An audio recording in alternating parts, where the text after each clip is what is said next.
Now at 10, this is Fox 61, Connecticut's news station. You imagine being a 10-year-old girl, sitting on a swing, which I dismantled years ago, and seeing a little boy who now you realize was being held captive. So I can only imagine what my daughter's going through.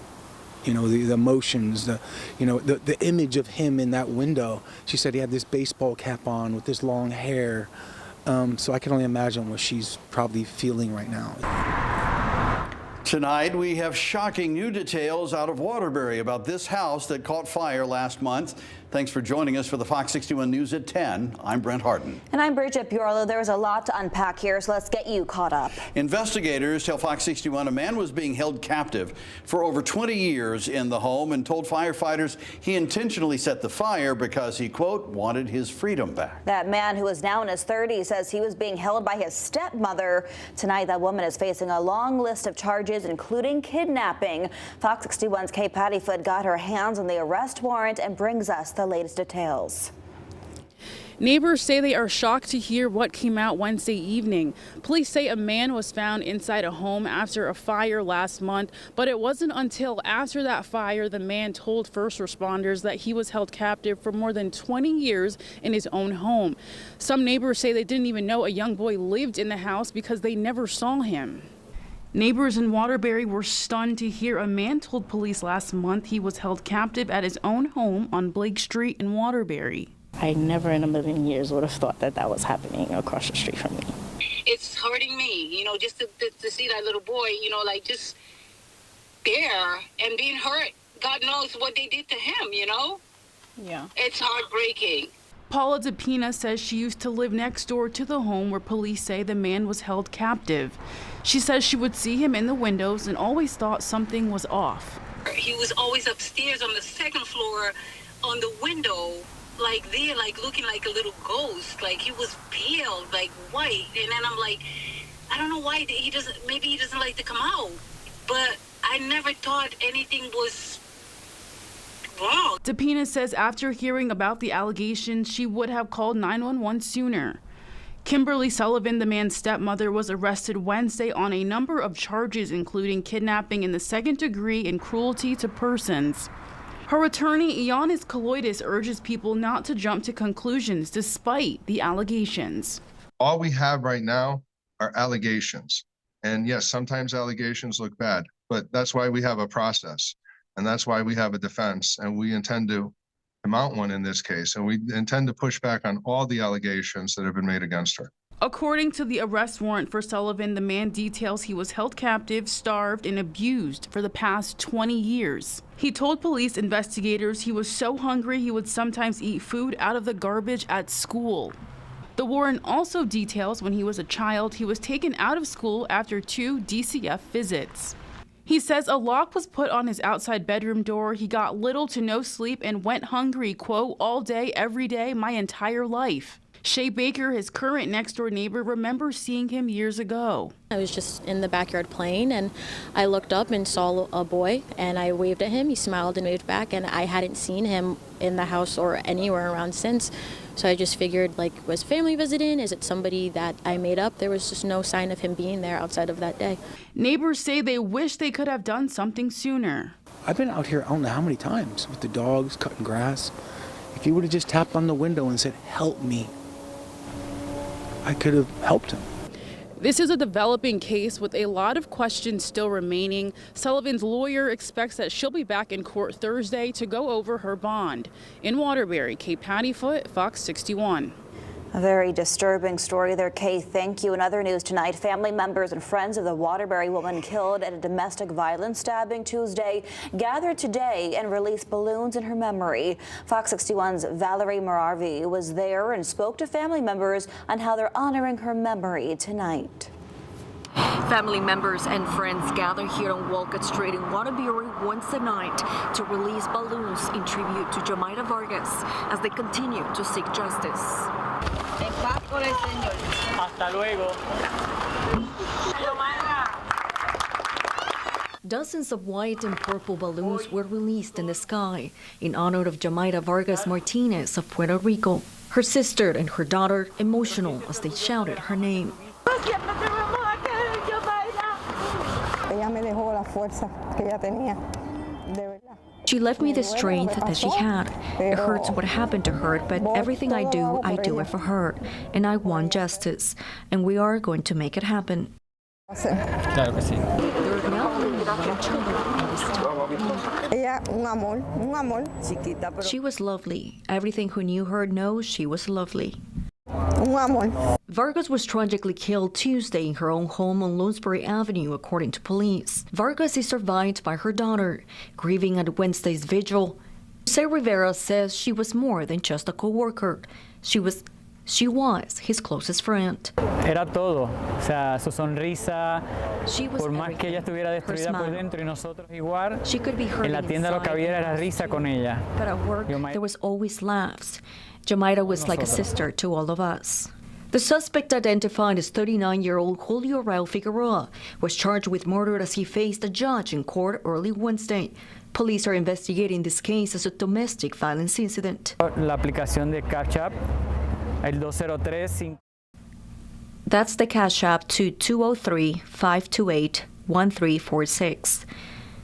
Every little bit helps to transport my friend to her native land. For more details on how to donate to the Vargas family, you can always visit our website, fox61.com. In Waterbury, Valerie Moravi, Fox 61. Valerie, thank you. New tonight, several people are without a place to stay after their home was destroyed by fire in Hartford. Fire crews responded to Cornwall Street just before 6:30 this evening. When firefighters got to the scene, they found 3 porches on fire that extended inside. Fire was quickly put out. People living inside made it out safely, and the American Red Cross is helping those displaced with temporary housing. Now, Fox 61 Weather Impact with Chief Meteorologist Rachel Frank.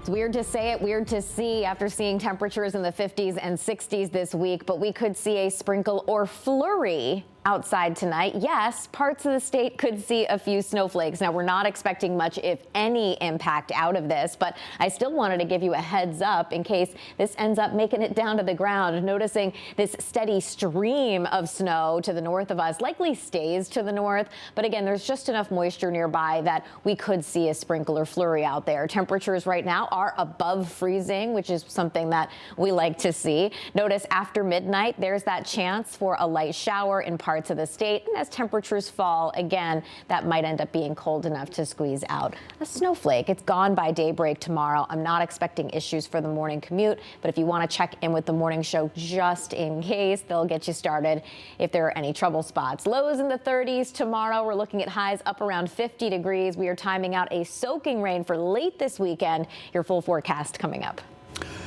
Rachel, thank you. A rush hour rally drew dozens of people to Hartford today in support of the pro-Palestinian activist who is being threatened with deportation by the Trump administration. It comes after he helped lead protests at Columbia University last year over the Israel-Hamas war. President Trump says it's the first arrest of many to come. In response, hundreds of demonstrators gathered in New York City this afternoon to denounce the arrest and detention of Mahmoud Khalil. But Fox 61's Angelo Bavaro spoke with rallygoers here in Hartford who shared the same outrage. This rally was planned a while ago, originally against Israel's handling of the war in Gaza. Well, now organizers say all of this has even more meaning in defense of the right to free speech and to organize. The message is clear in the chants along Main Street in downtown Hartford. We consider Khalil to be a member of our community, a member of our movement, and his fate is our fate. And also on the signs. If we don't defend him now, we are going to see massive attacks on free speech, on organizing, on people fighting for any improvement in their conditions. Mahmoud Khalil was arrested Saturday after helping lead student protests at Columbia University against Israel's handling of the war in Gaza. The Trump administration is now looking to deport the 30-year-old green card holder who's married to a U.S. citizen. I'm Puerto Rican. My grandparents aren't originally from this country.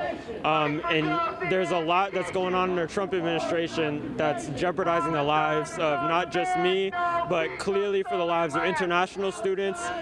Free, free, free Palestine! Khalil has become the face of President Trump's crackdown on campus protests last spring.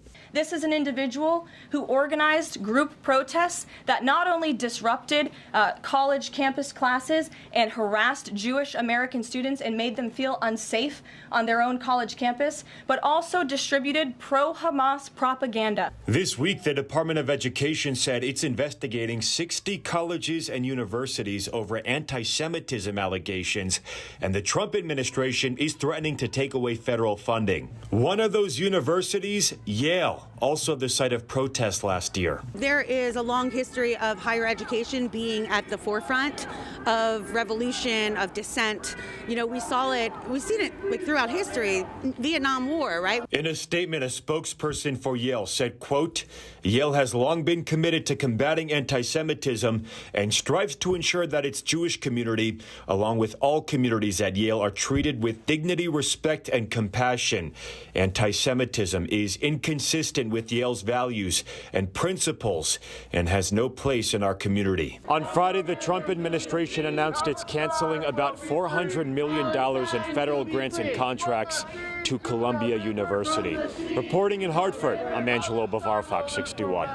All right, Angelo, thank you very much for that. We appreciate it. Connecticut Attorney General William Tong is backing proposed legislation to increase accountability on the gun industry. All right, so let's break down what this legislation would do were it to become law. During testimony today, Attorney General Tong said the bill would allow the state, municipalities, or even private citizens to sue gun shops if they fail to take responsible measures to protect the community from gun violence. He says his mission, along with more than a dozen other attorneys general, is to keep weapons away from people who are legally prohibited from having them. And we have an update tonight. An inmate who was on the run is back in custody. Police say he escaped from a police cruiser this morning. Connecticut State Police say David Tate managed to get out of the cruiser as he was brought to prison to be processed on charges of escaping a halfway house. New Haven police helped state police track the prisoner down and bring him back into custody. Some schools are briefly placed on lockdown around the prison during that time. He now faces even more charges and will be arraigned in court tomorrow.